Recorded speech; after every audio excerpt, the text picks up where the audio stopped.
विश्वं दर्पण दृश्यमाननगरी तुल्यं निजान्तर्गतं भूतं यथा निद्रया यः साक्षात् कृते प्रबोधसमये स्वात्मानमेवाद्वयं तस्मै श्रीगुरुवे नमः। श्रीदक्षिणामूर्तये।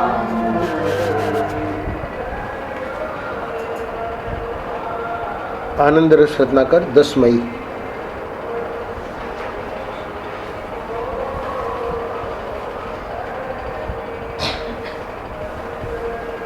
दस मई के पृष्ठ में परम पूज्य महाराज श्री मानव जीवन और भागवत धर्म इस शीर्षक के अंतर्गत जो प्रवचन हुए थे, तो उसी ग्रंथ में से ये पृष्ठ लिया गया है। 162, 163, 166। परम पूज्य महाराज जी समझा रहे हैं, सृष्टि में किसी भी वस्तु के प्रति दोष दृष्टि नहीं रखना।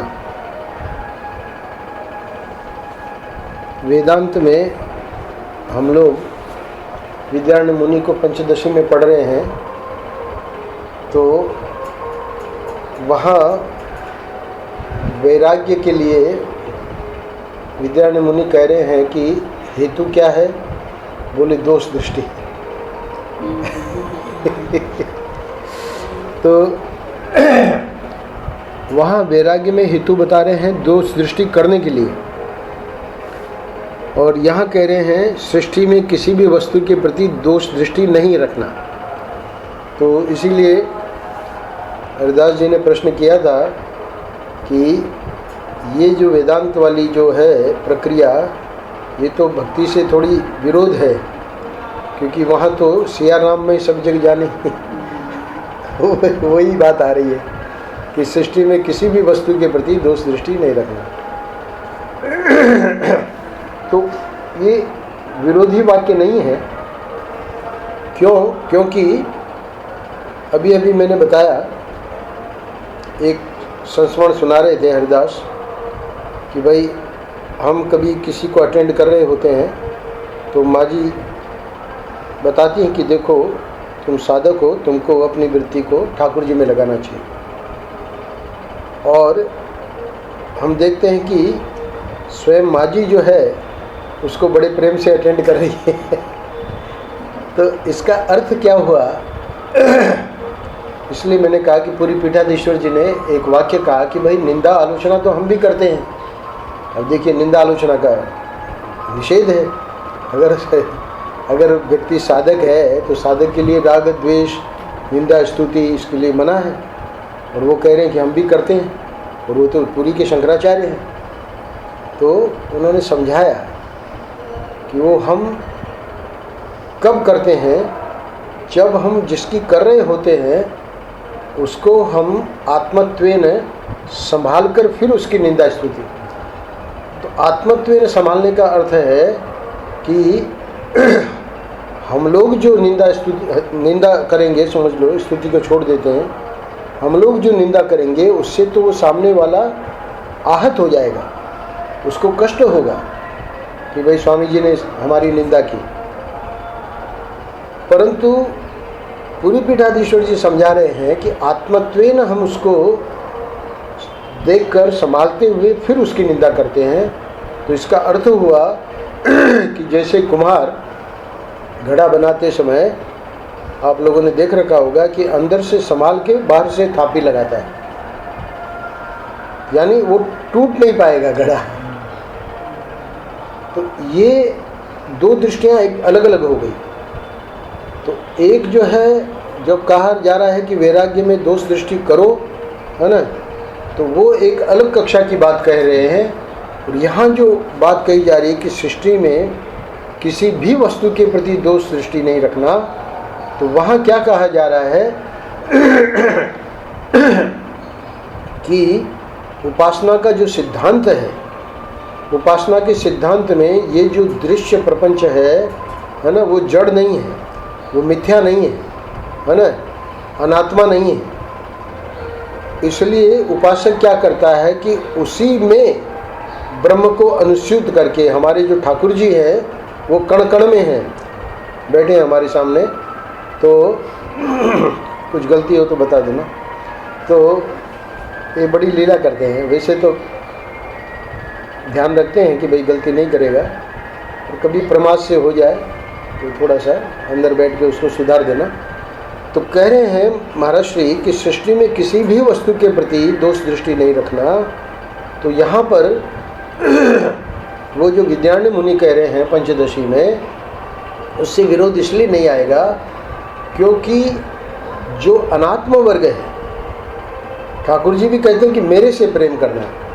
तो मेरे से प्रेम करना, तो आप तो जगत में अनुस्यूत हैं, तो हम तो अपने बेटे से प्रेम कर रहे हैं, तो वो भी तो आपसे ही तो प्रेम है ना? बोले नहीं बेटा, तुम अपने बेटे से भले प्रेम कर लो, पर उसमें मोह की संभावना रहेगी। वहाँ पर जो है वो तुम्हारे बंधन में हेतु हो जाएगा। मेरे से जो प्रेम करोगे वो मुक्ति में हेतु है। तो अब उस दृष्टि से देखें तो भले ठाकुर जी हैं, है ना, पुत्र में भी है, पत्नी में भी है, संबंधियों में भी है, संसार की हर चीज़ में है ना ठाकुर जी, पर फिर भी ठाकुर जी क्यों कहते हैं कि भाई मेरे से प्रेम करो? आप कहो ना कि सबसे प्रेम करो। तो बोले कि हाँ, तुलसीदास जी ने कहा है, सिया राम में सब जग जानी, करो प्रणाम जोगी जोर जुग पानी। तो तुलसीदास जी तो बड़े विचित्र थे। जब चोरों ने आके बताया कि आपको रात का यहाँ आपकी कुटिया पे ये जो है, ये कौन आपने पहरेदार लगा रखे हैं, बड़े मनोहर हैं और धनुषवाण रखते हैं, तो बोले कि क्या क्या क्या फिर से कहो। बोले कि हम रात को, है ना, पूरी रात कोशिश करते रहे कि इधर उधर हो जाए तो हम आपके कुटिया में से थोड़ा सा माल। बोले कि तुमने कौन पहरेदार देखे?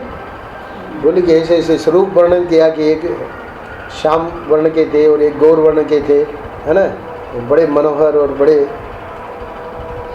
तुलसीदास जी को लगा कि ये तो बहुत बड़ा अपराध हो गया। क्यों? क्योंकि हमने जरूर कोई न कोई ऐसा संग्रह कर रखा है कि इनको पहरे देना पड़ा, है ना। तो उनका प्रेम देखिए, वो सब चीज़ें वहाँ से निकाल दी। क्योंकि हमारा जो प्रेम ठाकुर जी का है, ठाकुर जी पहरा दे तो ठाकुर जी तो सब है ना, पर नहीं, भक्त का जो ठाकुर जी के प्रति प्रेम है, वो कह रहे हैं स्वयं तुलसीदास जी, सिया राम में सब जग जानी, करो प्रणाम जोर जुग पानी। और वही तुलसीदास जी का ठाकुर जी के प्रति प्रेम देखिए, झरझर आंसू बहने लगे जब उनको पता लगा कि ठाकुर जी को हमारे लिए ये कष्ट उठाना पड़ रहा है, भक्त उसको बर्दाश्त नहीं कर सकते। तो हमेशा जो प्रेम रहेगा वो तो ठाकुर जी में ही रहेगा। और चूंकि वो ठाकुर जी की वस्तु है, दृश्य जगत जो है वो ठाकुर जी की वस्तु है, इसलिए ठाकुर जी के होने के कारण उसमें प्रेम है। मुख्य प्रेम ठाकुर जी में ही है। इसलिए भरत जी ने कहा कि भाई सब लोग भले चलो चित्रकूट, है ना, पर ये जो भगवान की क्या है चौपाई, संपत्ति सबे संपत्ति सबे राम की आही। तो ये जो है अयोध्या वासियों ने कहा कि उसमें भले आग लगे, हमको तो चित्रकूट चलना है। बोले ये गलत है, ये दृष्टिकोण जो है ये गलत है। क्यों? कि वहाँ जब भरत जी छोड़ के जा रहे हैं तो देख रहे हैं कि भाई इसका पीछे से संभालने वाला। क्यों? क्योंकि ये सब भगवान की, ये राम जी की संपत्ति है। हमारा कर्तव्य है कि इसका ठीक ठीक संरक्षण होना चाहिए।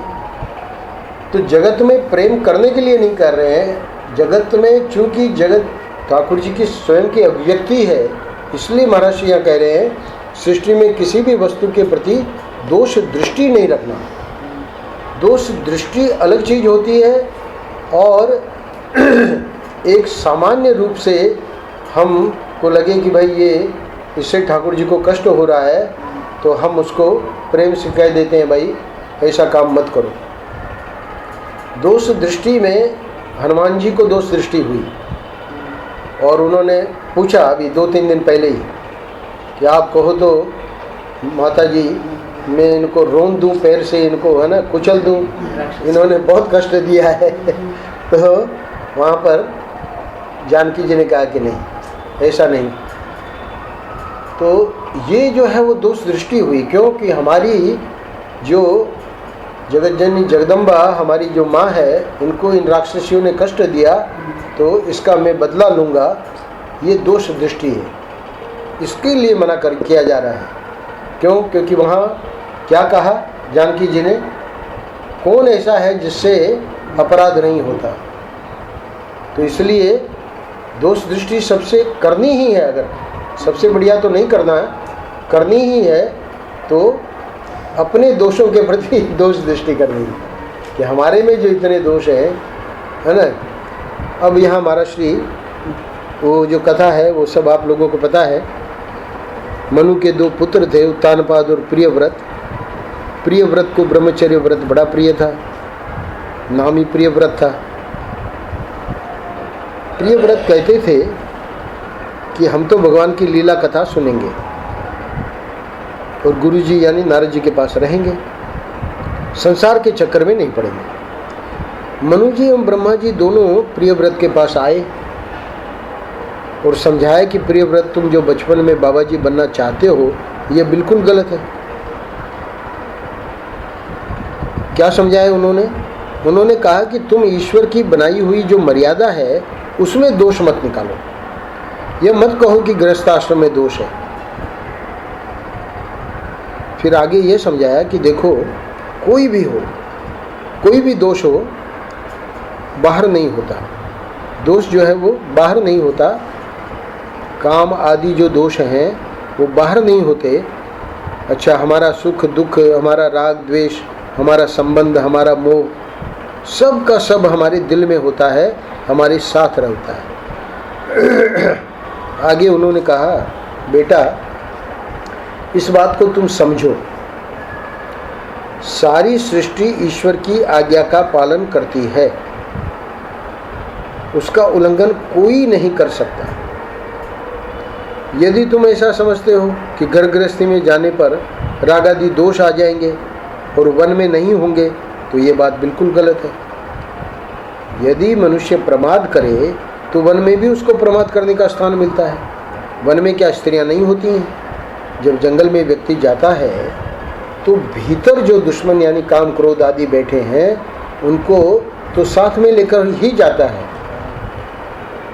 तो इसलिए उन्होंने आगे समझाया कि यदि मनुष्य आत्मरत है, जितेंद्रिय है, समझदार है, तो घर में रहने से उसका क्या नुकसान हो सकता है? यह तो किले की लड़ाई है। घर एक किला है, यहाँ रहकर पहले अपने शत्रुओं को वश में करो और फिर वन में जाओ। ब्रह्मा और मनु ने समझाया कि बेटा जरा संसार का भी अनुभव करो, है ना। ये जो उसने मतलब मन ही मन संकल्प किया कि हम कथा सुनेंगे और गुरु जी के पास रहेंगे, संसार के चक्कर में नहीं पड़ेंगे, तो समझा रहे हैं ब्रह्मा जी, बेटा जरा संसार का भी अनुभव करो। हमारे जीवन में भगवान ने जो कुछ दिया है वह केवल त्याग के लिए नहीं है, उपयोग के लिए भी है, उपभोग के लिए भी है। यहाँ तक कि हमारे जीवन में काम क्रोध लोभ मोह जो हैं ये भी नितांत नष्ट करने के लिए नहीं है।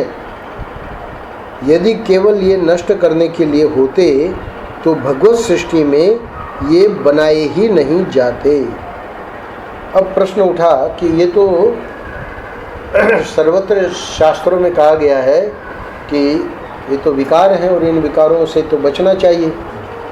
तो वहाँ गीता जी में तो भगवान ने कह दिया कि काम क्रोध और लोभ ये तो 3 नरक के द्वार हैं। और यहाँ पर ब्रह्मा जी कह रहे हैं कि अगर ये नितांत मतलब ये केवल नष्ट करने के लिए होते तो भगवत सृष्टि में ये बनाए ही नहीं जाते। तो फिर से कुछ विरोधाभास हो रहा है। तो अब महाराष्ट्री इसको एक एक दोष को लेकर, एक एक विकार को लेकर बताएंगे कि उसका कैसे सदुपयोग किया जा सकता है। सुनो, इनका भी मतलब काम क्रोध लोभ मोह, इनका भी समय समय पर सदुपयोग किया जाता है। सुनाइए महाराज। सबसे पहले कामना, काम को दोष मानते ही हैं, इच्छा होना है ना, तो इच्छा कामना से ही फिर बाद में व्यक्ति कर्म में प्रवृत्त होता है और कर्म में फिर सभी प्रकार का कर्म हो जाता है, पाप कर्म हो जाता है, पुण्य कर्म हो जाता है। पुण्य कर्म तो फिर भी ठीक है, तो पाप कर्म है तो उसका फल भोगना पड़ता है दुख रूप से। तो इसलिए कामना जो है, चाह चमारी चूमरी यह नीचन की नीच, मैं तो पूर्ण ब्रह्म था चाह न होती बीच। कामना जो है उसका बड़ा है ना निंदा की गई है। तो महर्षि कह रहे हैं कि पवित्रता की कामना की जाती है, सद्गुणों की कामना की जाती है ना। तो कामना जो है, हमेशा कामना को ये समझना कि वो दोष ही है, गलत है। सदुपयोग भी है कामना का और दुरुपयोग भी है। दुरुपयोग क्या है भाई, जो हम निषिद्ध वस्तु है उसकी कामना, तो वो जो है वो हमको कष्ट देगी, दुख देगी। अच्छा, अब आगे देखिए, क्रोध, क्रोध को तो बहुत क्रोध की निंदा है। महर्षि यहाँ समझा रहे हैं कि सुनो, दुराचार दुर्गुण दुर्भाव अपने चित्त में न आवे, इसके लिए क्रोध का सदुपयोग है। तो दुराचार दुर्गुण दुर्भाव अपने चित्त में न आवे, इसके लिए अगर हम सावधान हैं, है ना, और कहीं से घुस भी आया तो हमको तुरंत क्रोध आ जाता है। क्रोध आ जाता है मतलब उसी चीज़ पे कि ये क्यों आ गया, तो उससे क्या होगा कि अब वो दुराचार दुर्गुण दुर्भाव जो है वो हिम्मत नहीं करेगा अंदर आने की। क्रोधी व्यक्ति से डरते हैं सब लोग, तो इसलिए व्यक्ति क्रोध इसीलिए करता है कि भाई डर के मारे, है ना, आएंगे नहीं। तो इसी प्रकार जब ये दुर्गुण दुर्भाव दुर्विचार आ रहे हैं, तो इसके प्रति क्रोध करोगे तो फिर वो डर के मारे, है ना, दूर रहेंगे तुमसे, इसलिए उसका भी सदुपयोग है। बोले मोह, सुनो, मोह का भी सदुपयोग है। जो अपने हितकारी हैं उनके प्रति मोह होवे, तो महाराज फिर तो हमारे परिवार वाले तो सब हितकारी ही हैं, फिर इसमें तो मोह में कुछ गड़बड़ नहीं है। परिवार वाले अहितकारी हैं ऐसा कोई महात्मा नहीं बताता, पर वो जो मोह है उसको काटना जरा कठिन पड़ेगा। मोह, हितकारी गुरु हैं, है ना, हितकारी तुम्हारे अध्यापक हैं, तुम्हारे बुजुर्ग लोग, अनुभवी महापुरुष जो हैं समाज में, वो हितकारी हैं, उनसे मोह करो। परिवार वालों से ही मोह करने की ऐसी क्या तुम्हारी जिद्द है? बोले नहीं नहीं, परिवार में हमारे जो दादा हैं, वो दादा जो है ज्ञानी महापुरुष है ना, उसमें तो मोह रख सकते हैं। तो ऐसे बहुत सदग्रस्त हुए हैं, पहुँचे हुए, है ना। और वहाँ उपनिषदों में आख्यान आए हैं, श्वेत केतु को उद्दालक ने, उसके पिता ने, है ना, ज्ञान दिया, 9 बार तत्वमसी का उपदेश दिया, छंदों के उपनिषद में आया है। तो ऐसे अगर सदगृहस्थ हों परिवार में, फिर तो कहना ही क्या। पर ये जो मोह है, वो मोह अगर हमारा हितकारी जो लोग हैं उनके प्रति रहेगा तो मोह का सदुपयोग हो गया। बोले अहंकार तो महाराज बहुत कष्ट देता है। अभी थोड़े दिनों पहले महर्षि आए का वाक्य था कि जितनी चोटें लगती है वो सब अहंकार पे ही लगती है ना। यानी दुख जो है वो हम अहंकार हमारा है, इसलिए हमको दुख होता है। तो कह रहे कि नहीं, अहम का भी जो है वो सदुपयोग है। कैसे? सद्गुणों को धारण करने के लिए थोड़ा अहम होवे, लोभ होवे। महर्षि कहा करते थे कि जब किसी को कहा गया कि मेरी झूठी गवाही दे दो भाई, मैं बच जाऊंगा, बोले हम ब्राह्मणों की झूठी गवाही दें? हाँ, हमारे क्या बाल बच्चे नहीं हैं, है ना, हम झूठ बोलेंगे तो नरक में जाना पड़ेगा। तो ये जो अहम है, ये इसका सदुपयोग हो गया। तो कह रहे हैं कि सद्गुणों को धारण करने के लिए थोड़ा अहम होवे, लोभ होवे। तो अब इस प्रकार से ये बीच में जो है, बीच का प्रसंग जो है वो महर्षि ने अपनी ओर से दिया है। मूल भागवत के श्लोकों की जो व्याख्या है वो तो कर ही रहे थे महर्षि, ये विशेष बात महर्षि ने अपनी ओर से बताई है। अब ये प्रसंग को पूरा कर रहे हैं। इस तरह से जितने भी भाव हैं भगवत सृष्टि में, उन सभी का सदुपयोग करना इष्ट है। ऐसी कोई वस्तु नहीं है जो समय विशेष पर, स्थान विशेष में, व्यक्ति विशेष के लिए उपयोगी और धर्म न हो जाए। साईं के सत्संग में तो चलता ही था, संत हंसे भगवंत फंसे। तो कल ही हमारे श्याम जी ने सुनाया कि वो जो है चाइना वाले और अमेरिका वाले और है ना और कहीं के, वो तो 1 महीना 15 दिन 2 महीने में ब्रश फेंक देते हैं। पर हमारे यहाँ तो भारत में है ना, महर्षि क्या कह रहे हैं, इस तरह से जितने भी भाव हैं भगवत सृष्टि में उन सभी का सदुपयोग करना इष्ट है। ऐसी कोई वस्तु नहीं है जो समय पर, समय विशेष पर, अब देखिए वो ब्रश जो है, बोले कि हम तो फेंकते ही नहीं, वो तो पूरी ज़िंदगी भर काम आती है। बोले कैसे महाराज? बोले उसके बाल उड़ जाते हैं तो नाड़ा डालने के काम आती है। उसको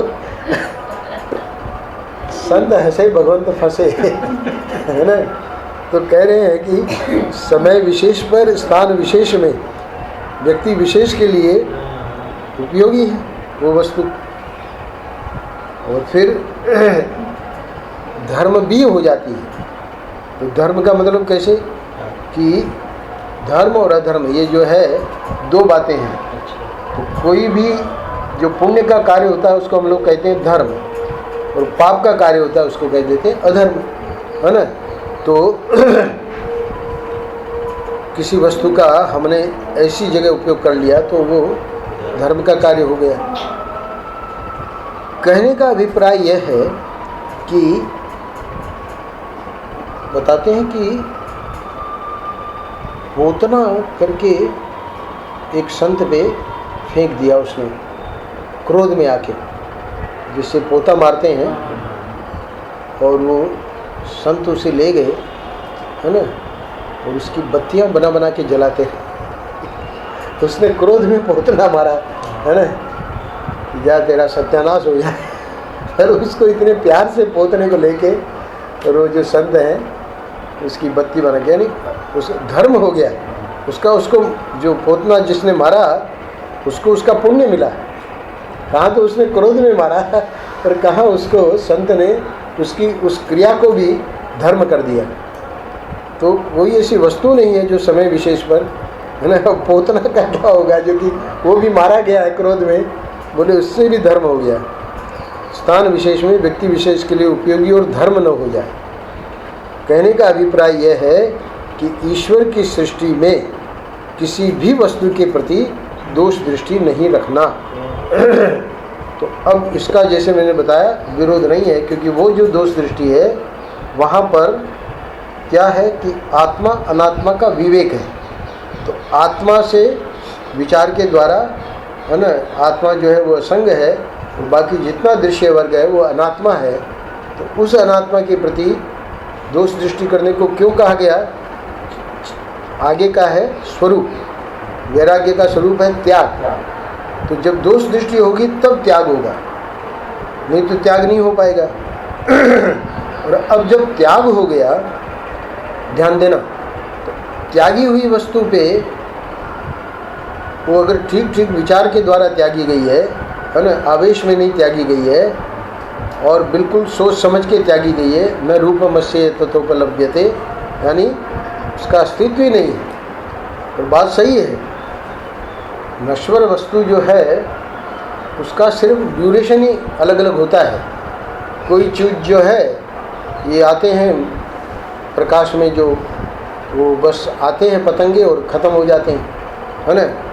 कुछ जीव होते हैं उनकी और थोड़ी ज़्यादा उम्र होती है सब नश्वर।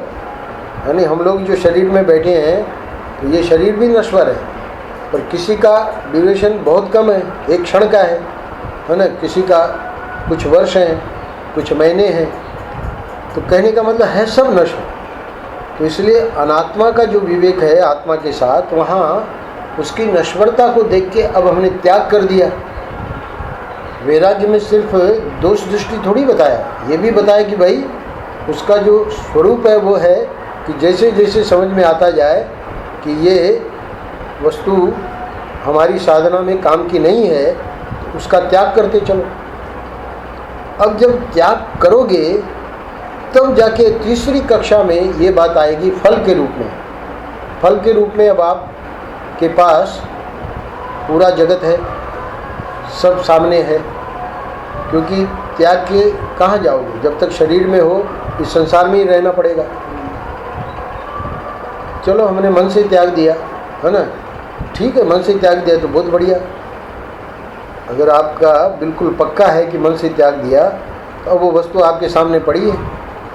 भरत जी के सामने सब भोग थे। भरद्वाज ऋषि ने जो सिद्धियों से भोग उत्पन्न किए, सिद्धियों द्वारा जो भोग वहाँ उत्पन्न किए गए, सब अयोध्यावासी उसमें है ना टूट पड़े। बोले कि ऐसा तो अयोध्या में भी इतना वैभव नहीं है जो यहाँ भरद्वाज ऋषि के आश्रम में हम लोगों को जो आनंद मिल रहा है। अब क्या जाना है चित्रकूट, छोड़ो, है ना। यानी जहाँ के लिए निकले थे वो भी अयोध्यावासियों के लिए अब गौण हो गया। क्यों? क्योंकि भोग, ये वैराग्य नहीं है ना। वैराग्य देखना है भरत जी का देखें। भरत जी बिन देखे रघुनाथ पद जी की जरनी में जाए। वो जो जी की जरनी है तो वहाँ ये भोगों में थोड़ी लगाएगी। पूरी रात वो जैसे क्या है वो पिंजरा, हो याद है तेरे को? नहीं, वो भी बड़ी प्रसिद्ध चौपाई है। भरत जो है पूरी रात ऐसे बैठे रहे, है ना, जैसे पिंजरा का कुछ दृष्टांत दिया है वहाँ पर, नहीं हरिदास? हाँ हाँ। तो इस प्रकार से वो जो है फल रूप में, अब वो प्रारब्ध से भोग आएगा भी तो लिप्त नहीं होगा, और अगर भोग है भी तो उदासीनता है भोग के लिए। ये हो गया सृष्टि में किसी भी वस्तु के प्रति दोष दृष्टि नहीं रखना। अब ये बात बिल्कुल समझ में आ गई कि वैराग्य की उस कक्षा में जाके फल की कक्षा में, है ना, अब वहाँ क्या होना है? दोष दृष्टि थोड़ी होनी है। दोष दृष्टि ने तो अपना काम कर दिया, फल दे दिया। फल क्या दिया? उदासीनता। श्याम जी को हमारे लिए फंड बनाए, बिल्कुल उसके लिए उदासीनता है। तो इससे मतलब ही नहीं है, वो स्वामी जी का है। स्वामी जी उसका जो उपयोग करना चाहते हैं।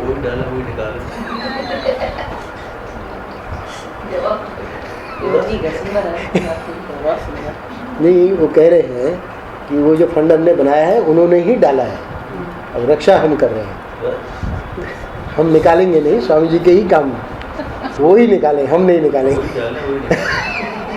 उन्होंने ही डाला है, उनकी व्याख्या करनी पड़ेगी। उनके जो है महावाक्य होते हैं।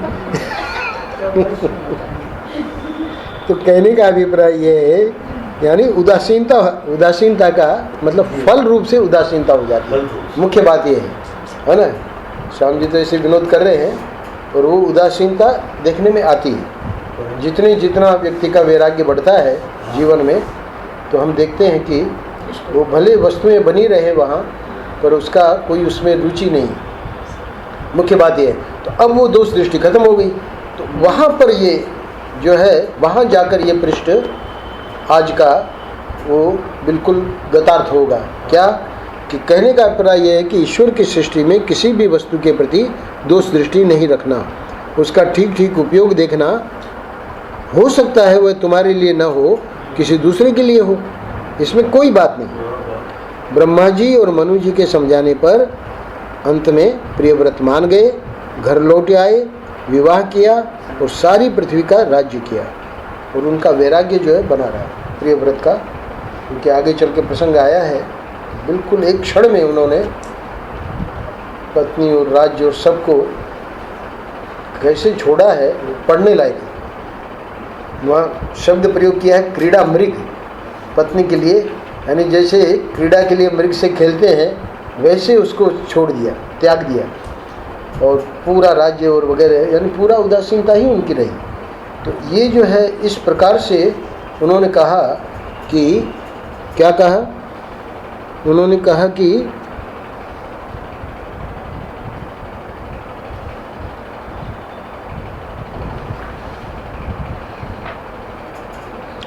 यदि मनुष्य आत्मरत है, जितेंद्रिय है, समझदार है तो घर में रहने से उसका क्या नुकसान हो सकता है।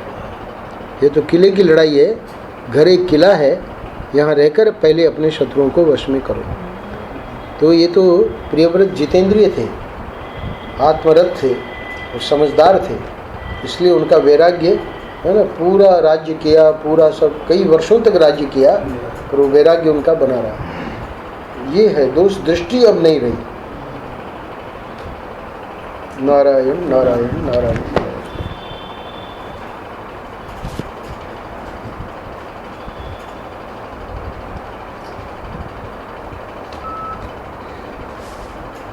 वो पीछे है, कितने मिनट पीछे हैं? 15 मिनट। अच्छा, 15 मिनट लेट आते थे। कई बार सही करवाई है।